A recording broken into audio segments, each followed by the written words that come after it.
Hello everybody. Today we're going to do an article called Get Your Passion Moving Without Quitting Your Day Job. This is an article from Harvard Business Week Review, and I have pasted the link to the page to the article right here so you can go and review it, which I highly recommend. And when you get done with that, you'll be a little more or feel a little more professional or competent at reading more advanced articles. Anyway, let's get going here.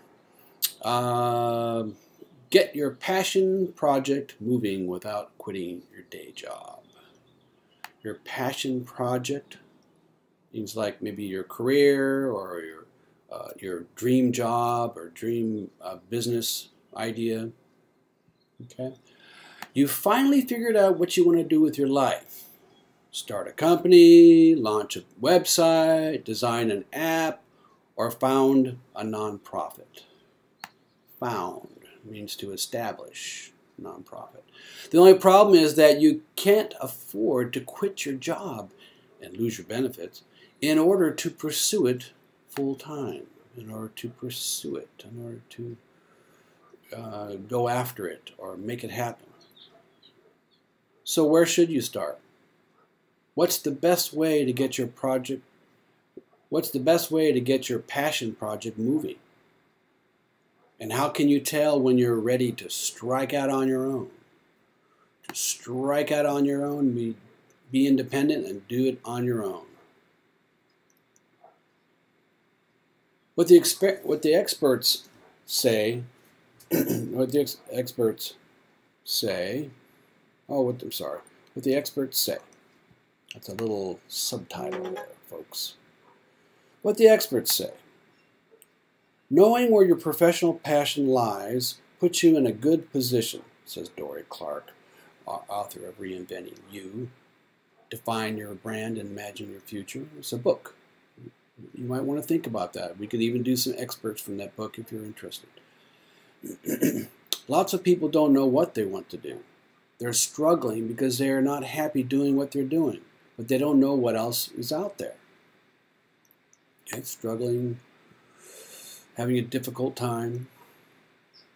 An idea is certainly a promising start, but executing it while holding down a busy job, a busy full-time job, is undoubtedly a challenge.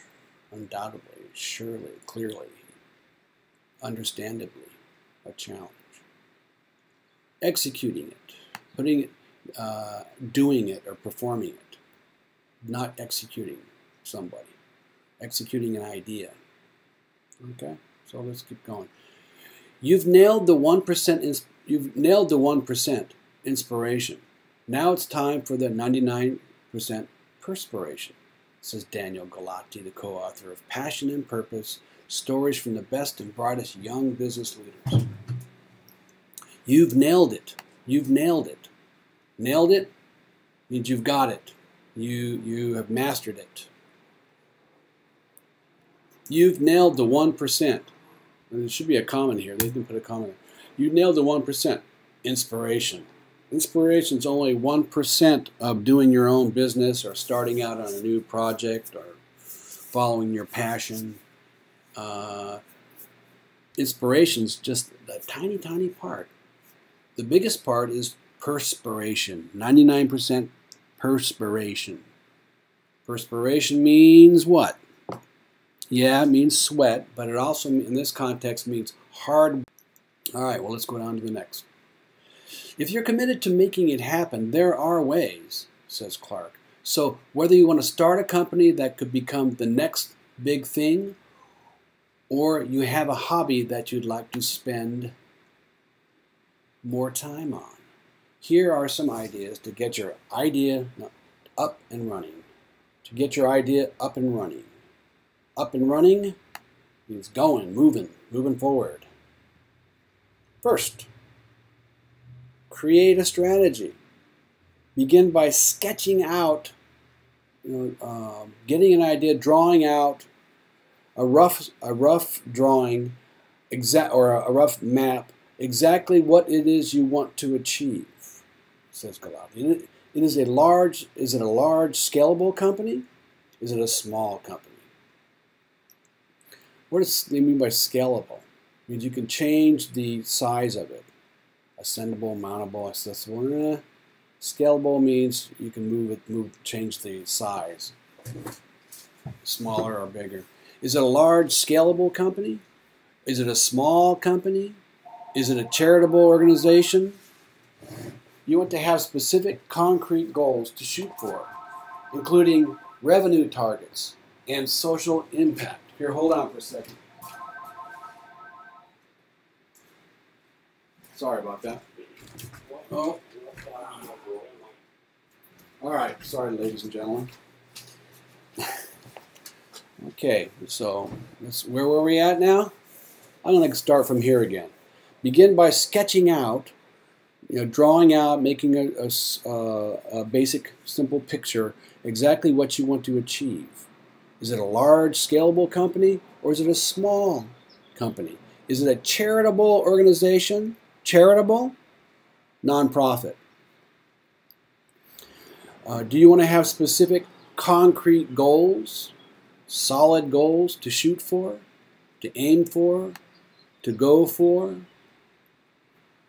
including revenue targets and social impact? All right, so sketching out, what does that mean? Drawing out a simple picture. Scalable is something that you can change the sizes, adjust the sizes of. To scale something also means to climb something, right? All right, let's continue. Next, make a timeline. All right, a timeline is like a schedule. Make a timeline based on what you think you can reasonably accomplish towards your project in the time you have. Next, make a timeline based on what you think you can reasonably accomplish towards your goal in the time you have. I like repeating sentences sometimes. So, your biggest constraint, your biggest obstacle, possibly, your biggest obstacle, your biggest constraint is or restriction. Your biggest constraint is how many hours you have to devote to this side project. Side project means it's not your regular project. It's just an extra project that you're doing outside of your regular job or regular schedule. It's a side project. Your biggest constraint is how many hours you have to devote to this side project. So commit to an end date. So commit to, okay, like promise yourself or make a decision for an end date. So when you want to leave your job, right? Because the idea is to leave your job, right? When you have, eventually you want to leave your job and do your dream job or a dream project. So to commit to an end date when you'd ideally like to leave your job and solve backward from there. So find solutions or a plan backward from there. As you chip away, as you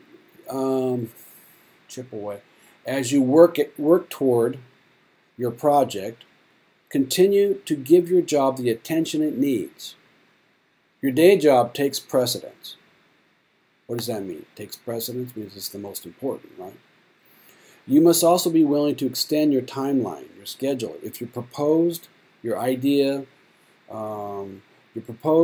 end date doesn't seem realistic, the closer you get. That's correct. Be prepared to make adjustments. Okay, so as you know, with Word document, you can right-click on a word. Right-click on a word. It's not working here. Oh, let's go here. You should be able to right-click on a word. Yeah, not working. Why is it not working? You should be able to right-click and get the definition, but that's not working for me right now. Weird. Okay, let's go on to the next paragraph. Very strange. Save your money, or I'm sorry, save money. That's another step, right? Save money. Having financial security gives you the opportunity to build your business on your terms in the way that you want, says Galetti. But if your ultimate goal is to one day leave your job and devote yourself full time to your project, you will need a financial cushion, some savings, financial cushion, some savings, particularly to get you through the early stages of your new venture, your new business, your new idea. Your timeline, she says, should include clearly defined targets for each month or quarter and, if necessary, plan for raising money from investors. Raise money. Get people to invest in your idea. If you don't have sufficient funds, you don't have enough funds when you leave your job, you will make bad business decisions out of fear, right? So if you don't have enough money, you might make some bad mistakes because you're worried too much, right? Next, take control of your schedule. Perhaps the biggest challenge is finding time in your busy schedule to work on your project. A good starting point, says Clark, is to begin keeping a time log, a record of how much time you spend on things and how much time you spend a day. Look at how you're spending your time and make sure you're using it the way you want to, she says. The log will ideally help you discover valuable stretches of free time, okay, valuable stretches, valuable periods of free time that you've either missed or not accounted for, forgot about. And that could be channeled, that could be funneled, that could be, directed into your new endeavor, your new business idea, enterprise. If after looking at your log you've uncovered very little wiggle room, this is great. Wiggle room means flexible room, extra space, extra time. You might explore the idea of outsourcing your project to a paid helper, outsourcing.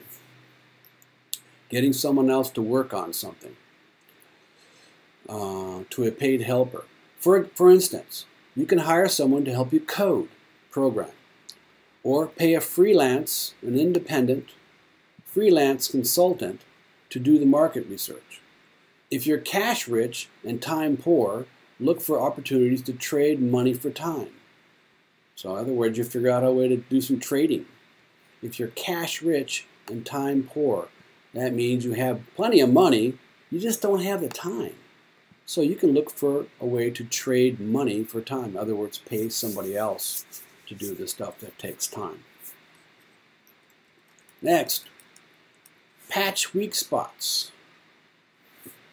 What does that mean? Patch means cover up or mend or fix the areas that are not very strong. Clark recommends listing the concrete skills you need to develop in order to be successful at pursuing your full-time passion. Let me read it again. Clark recommends listing the concrete skills you need to develop in order to be successful at pursuing your passion full-time. Once you have a list of necessary skills, figure out how to acquire them. Right? Concrete, what does it, remember we talked about that before? It means solid.